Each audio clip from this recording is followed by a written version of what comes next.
जी, इसलिए अब मैं एक जो अज़मत वालिदैन लिखा हुआ है इस हवाले से चंद बातें अर्ज करके अपनी बात को खत्म कर दूंगा। लेकिन आप मुझे उम्मीद दिलाइए कि ये चंद मिनट जो अज़मत वालिदैन के हवाले से बयान करूंगा, मुश्किल से 10 से 15 मिनट बयान करूंगा। इस बीच में कोई अपनी जगह से नहीं उठेंगे। जरा हाथ उठाकर कहिए इंशाअल्लाह, दोनों हाथ उठाकर कहिए इंशाअल्लाह। देखिए, मैं अभी आया तो बालू बीसी के हमारे एक चाहने वाले नौजवान मिले हमसे। उन्होंने कहा कि मौलाना साहब, आप 2 साल पहले बालू बीसी आए थे तो आपने एक बखील का लतीफ़ा सुनाया। तो मैंने उनसे कहा कि तकरीर याद रहे चाहे नहीं, लेकिन मुकर्रिर अगर कोई लतीफ़ा सुना दे तो वो 2 साल तक याद रहे। तो कारी मंजर साहब के इस प्रोग्राम में मैं चाहता हूं कि एक लतीफ़ा मैं भी सुना दूं जो तकरीर याद रहे चाहे नहीं, लेकिन वो लतीफ़ा याद रहे। जी, कारी मंजर साहब अभी दूल्हा बने, परसों वलीमा। जी, एक नए एक लड़के की इसी तरह शादी हुई, नया जोड़ा, नया दूल्हा, नई दुल्हन घर आई और बेचारा जरा तजर्बा कम था। उन्होंने अपनी बेगम से ये कहा कि देखो, इस घर का मालिक मैं हूं। क्या कहा? इस घर का मालिक मैं हूं। बेगम ने कहा यकीनन आप हैं। कहना क्या चाहते हैं, आगे बोलिए ना।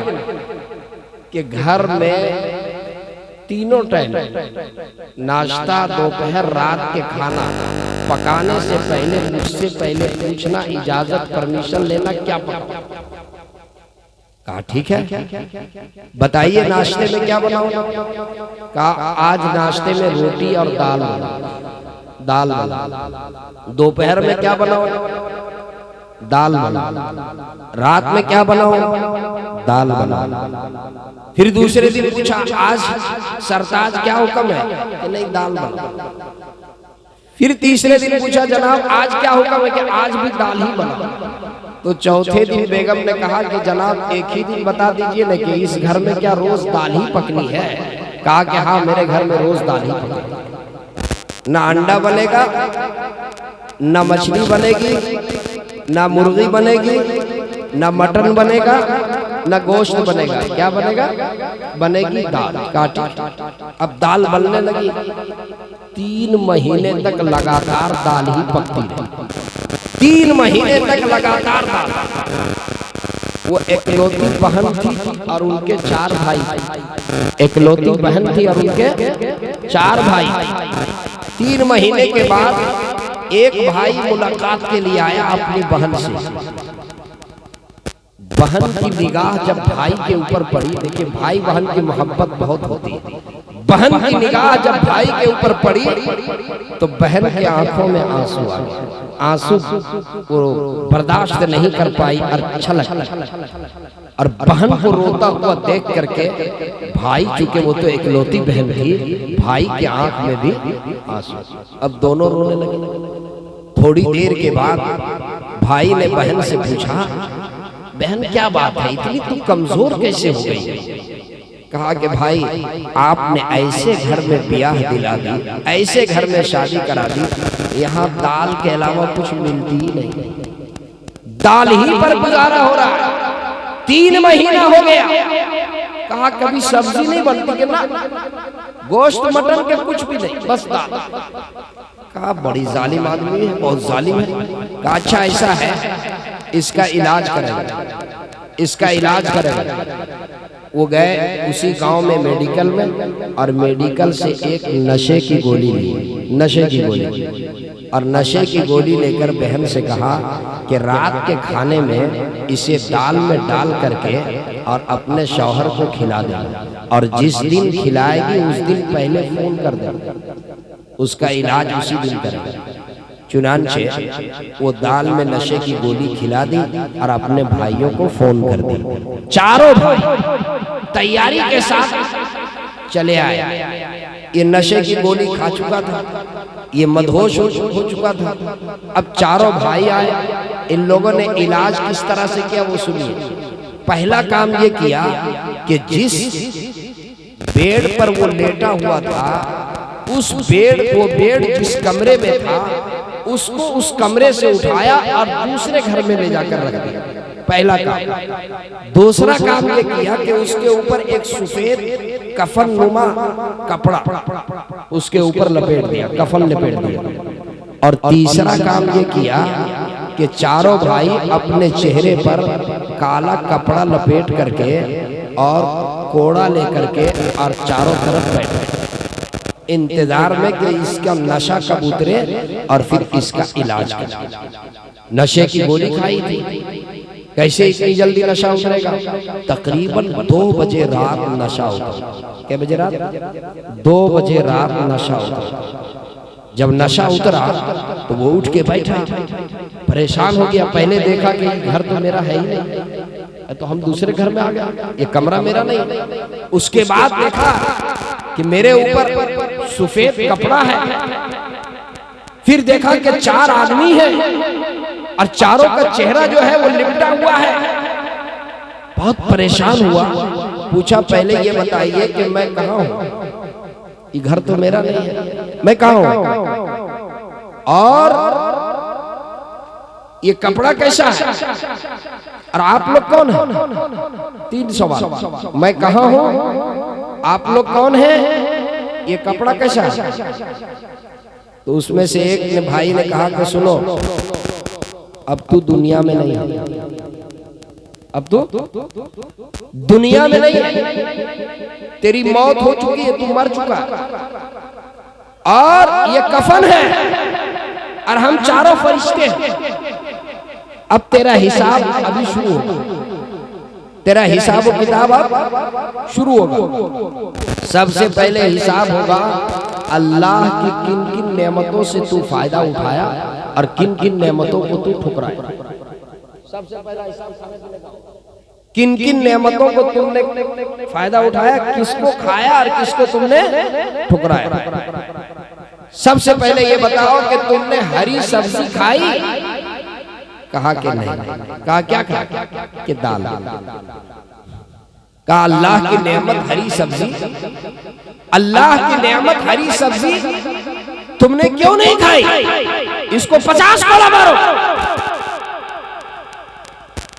50 कोड़ा मारो। अब दूसरे भाई ने सवाल किया कि ये बताओ तुमने मछली कभी खाई? कहा कि नहीं, हम भी कभी नहीं खाई।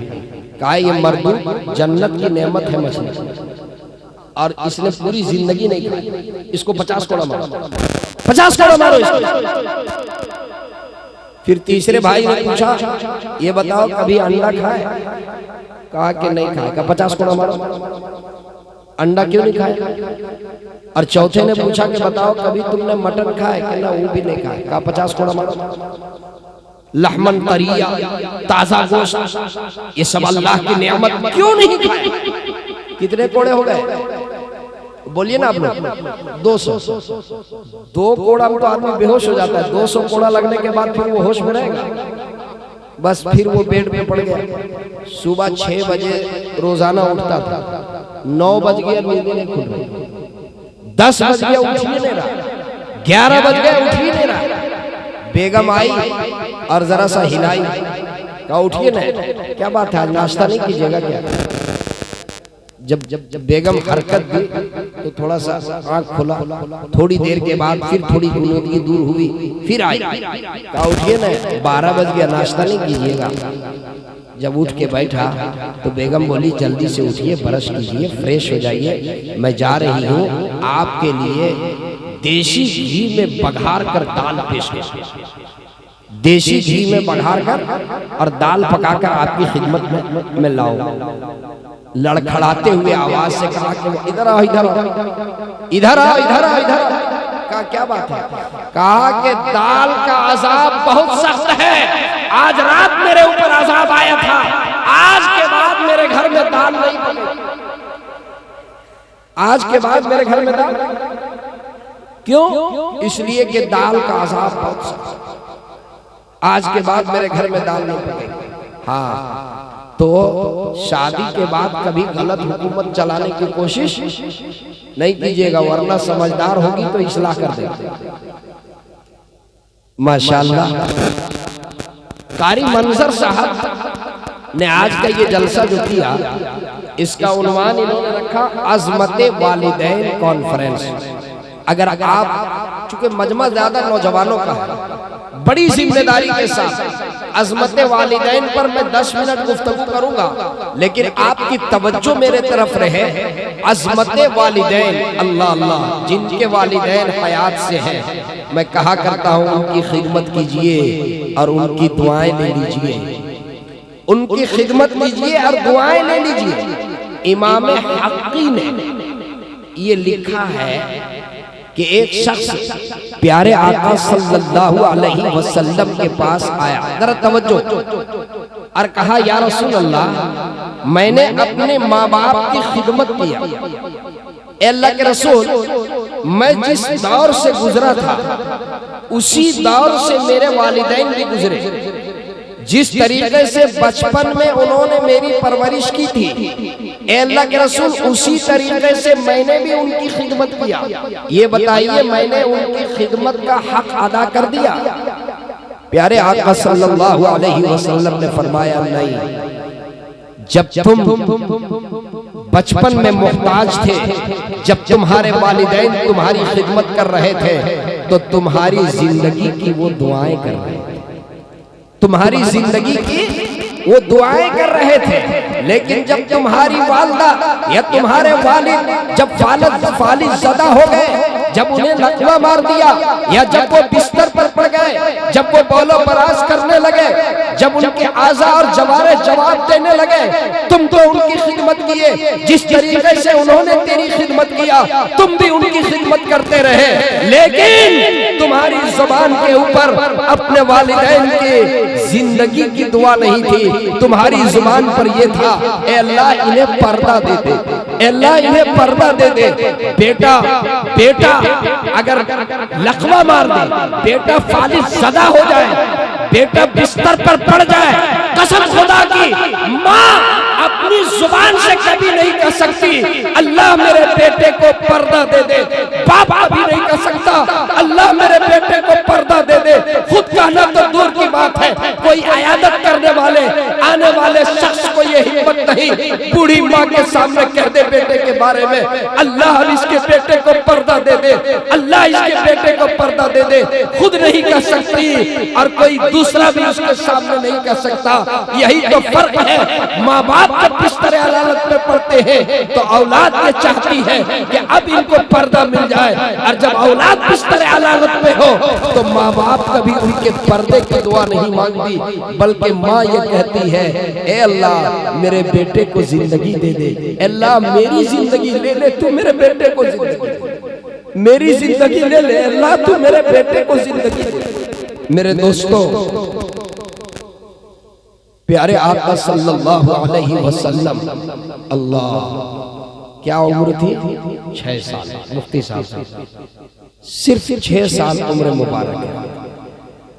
हजरते आमिना अल्लाह प्यारे आका सल्लल्लाहु अलैहि वसल्लम को लेकर गई थी मदीना अपने दूर के रिश्तेदारों से मिलाने के लिए, और जब वापस लौट रही थी 3 नुफूस पर मुश्तमिल ये काफिला था। हजरत आमिना, उम्मे ऐमन और प्यारे आका मोहम्मद सल्लल्लाहु अलैहि वसल्लम। उम्र मुबारक क्या है? सिर्फ 6 साल। ये वो मकाम अबवा है जहाँ पर हजरत आमिना को बुखार लगा, और वो बुखार जब हजरत अम्मा आमिना को ये यकीन हो गया कि अब ये बुखार मेरे लिए जानलेवा साबित होगा, तो अपने मासूम मोहम्मद सल्लल्लाहु अलैहि वसल्लम को मोहब्बत की निगाह से देखी होगी, अपने लख्त जिगर को अपने गोद में ली, अपने नूरे नजर को अपने गोद में ली, और मोहब्बत की निगाह डालती है, प्यार की निगाह डालती है, और कुछ प्यार के बोल बोलती है, कुछ मोहब्बत के बोल बोलती है, और उम्मे ऐमन को ये वसीयत करती है कि जब मैं, हो सकता है ये बुखार मेरे लिए जानलेवा साबित हो जाए, मैं दुनिया में न रहूं, मेरे लख्त जिगर, मेरे नूरे नजर मोहम्मद को सरदाराने कुरैश अब्दुल मुत्तलिब के पास में हिफाजत पहुंचा देना, और अपने लख्त जिगर को करीब करके और कुछ बोलती है जिनको सीरत निगारों ने लिखा है, और ये कहती है, ऐ मेरे नूरे नजर, ऐ मेरे लख्त जिगर, हर नया को पुराना होना है, हर नया को पुराना होना है, हर एक को इस दुनिया से जाना है। ऐ मेरे लख्त जिगर, मेरे नूरे नजर, मैं भी इस दुनिया में नहीं रहूंगी, मैं भी चली जाऊंगी, लेकिन मुझे यकीन है कि मेरा नाम रहती दुनिया तक जिंदा रहेगा, इसलिए कि मैंने तुम जैसे तैयब व ताहिर बेटे को जन्म दिया है। ऐ मेरे नूरे नजर, मुझे यकीन है कि मेरा नाम रहती दुनिया तक जिंदा रहेगा। आप सीरत उठा करके पढ़िए, हजरत आमिना अल्लाह की प्यारी हो जाती है, प्यारे आका सल्लल्लाहु अलैहि वसल्लम अम्मा आमिना के कब्र पे बैठ करके और खूब रोते हैं, ज़ारो कतार रोते हैं, कब्र से चिमट जाते हैं। अम्मा आमिना के कब्र की मिट्टी को अपने हाथों से संवारते हैं, अपने हाथों से संवारते हैं। उम्मे ऐमन कहती है, मोहम्मद चलो, सफर लंबा है, दूर जाना है। उंगली छोड़ा करके, और 6 साल के मेरे आका उंगली छोड़ा करके वापस अम्मा आमिना के कब्र से लिपट जाती है, अम्मा आमिना के कब्र से चिमट जाती है, चिमट जाते हैं और चिमट कर ये कहते हैं, आप चिमट करके ये कहते हैं कि मैं वापस से घर जाऊंगा अम्मी, मैं किसे जा करके कहूंगा अस्सलाम वालेकुम अम्मी जान, मैं किसे जाकर कहूंगा अस्सलाम वालेकुम अम्मी जान, मैं किसे कहूंगा अस्सलाम वालेकुम अम्मी जान। माँ ये ऐसी अजीम नेमत है, कसम खुदा की, माँ की नेमत जब सर से छिन जाए, कसम खुदा की मैं बड़ी जिम्मेदारी से ये जुमला कारी बंदर साहब और इनके भाइयों की मौजूदगी में नकल करता हूँ। बंगले में बैठने में वो मजा नहीं है जो माँ के कदमों में बैठने का मजा है, वो बंगले में बैठने का मजा नहीं है जो माँ के कदमों में बैठने का मजा है। और सुनिए, 5 स्टार होटल में बना हुआ कुक का खाना खाने में वो मजा नहीं है जो माँ चूल्हे के सामने बैठ करके और तवे में बना करके रोटी देती है, उस रोटी के खाने में जो मजा है वो 5 स्टार होटल में बैठ करके खाने का वो मजा।